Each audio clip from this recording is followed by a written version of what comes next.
You might think the world ran out of dragons sometime after the Middle Ages, but no. The last ones just moved to Indonesia, dropped the wings, and grew fond of sunbathing. The Komodo dragon, that oversized, scaly monarch of the islands, is very much alive and has been minding its business since the Pleistocene.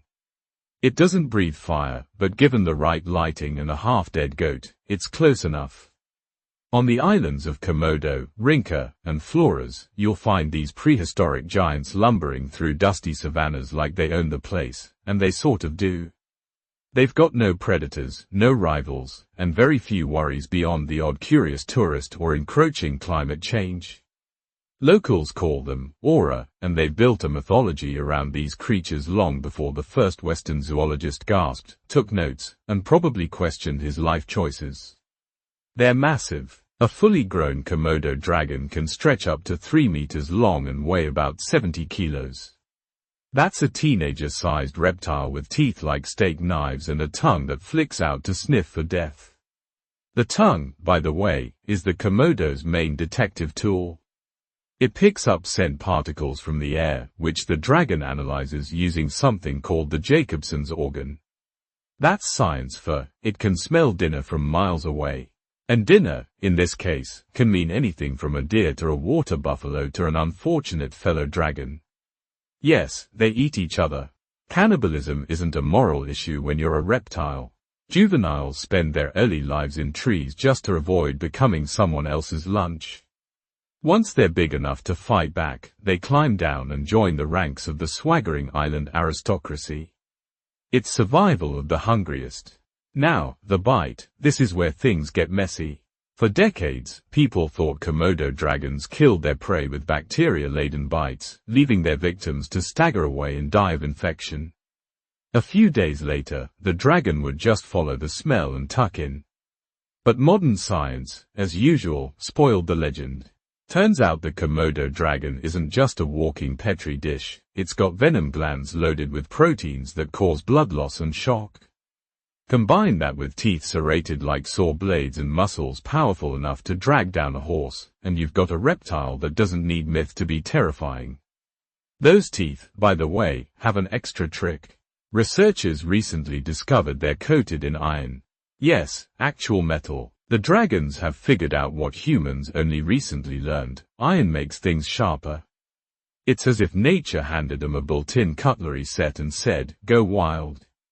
Their hunting style is surprisingly lazy for an apex predator. They prefer the ambush, the patient kind.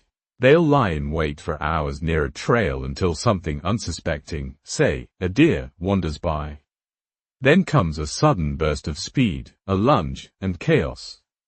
Once the prey is down, the dragon tears into it with single-minded joy, sometimes swallowing chunks of meat the size of footballs.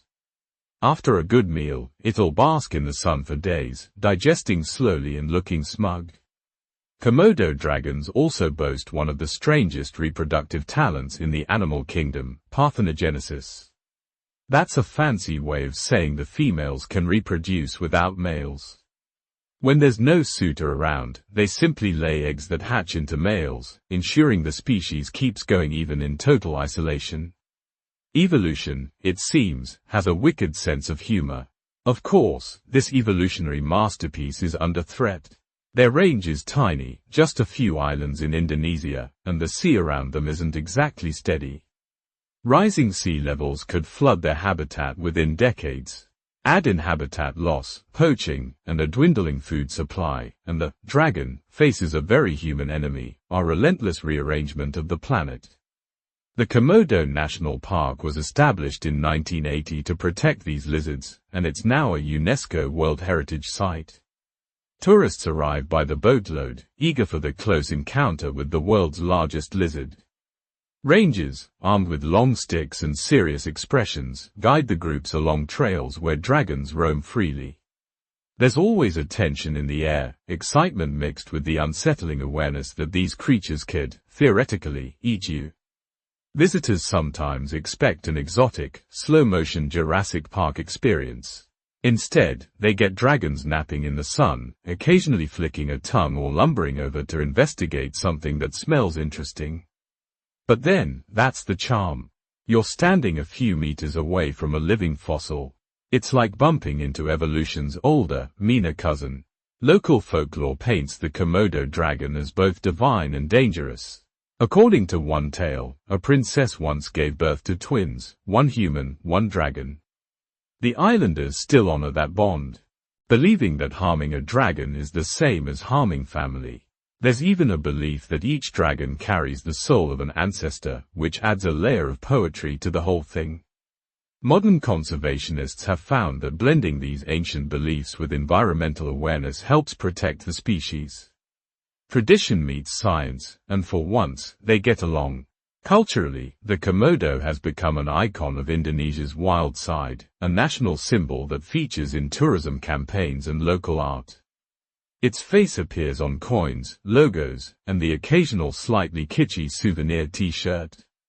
But to see one in the flesh, well, scales, is something else entirely.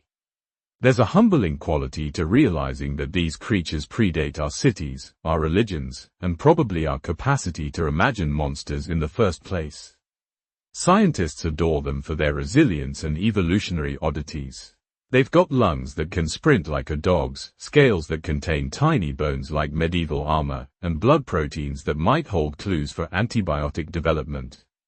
Every time researchers look closer, the Komodo dragon seems to smirk back and say, "You're still catching up." Despite their fearsome reputation, attacks on humans are rare. Most dragons ignore people unless provoked or hungry. But when incidents do happen, they remind everyone who's boss. A few villagers have learned to live alongside their scaly neighbors with a mix of respect and caution. The locals will tell you, never cook outside, never leave meat out, and never, under any circumstances, turn your back if one's watching. And yet, there's something oddly majestic about them. They move with a deliberate grace, their tails sweeping behind like prehistoric swords. They bask under the Indonesian sun, half in shadow, half in myth. You can watch one for an hour and feel time slow down to its pace. In that moment, all the noise of the modern world, emails, traffic, notifications, feels absurdly distant. What's ironic is how this ancient creature has become a symbol of our modern anxieties. Climate change, over-tourism, species extinction, all reflected in the leathery skin of an animal that survived ice ages and megafauna. The dragon's real challenge isn't another predator, it's our inability to stop consuming everything in sight. For a species that eats once a week and naps the rest of the time, the Komodo dragon seems, frankly, the more sustainable one. So when you next see a photo of a Komodo dragon looking like it's plotting something, maybe it is. Maybe it's planning to outlast us too. It's done it before. It'll probably do it again. The world keeps changing, and the dragon keeps sunbathing, reminding us, quietly, scaly, and unbothered, that survival isn't about dominance. It's about patience, adaptation, and knowing when to lie still and wait for the next meal to walk by.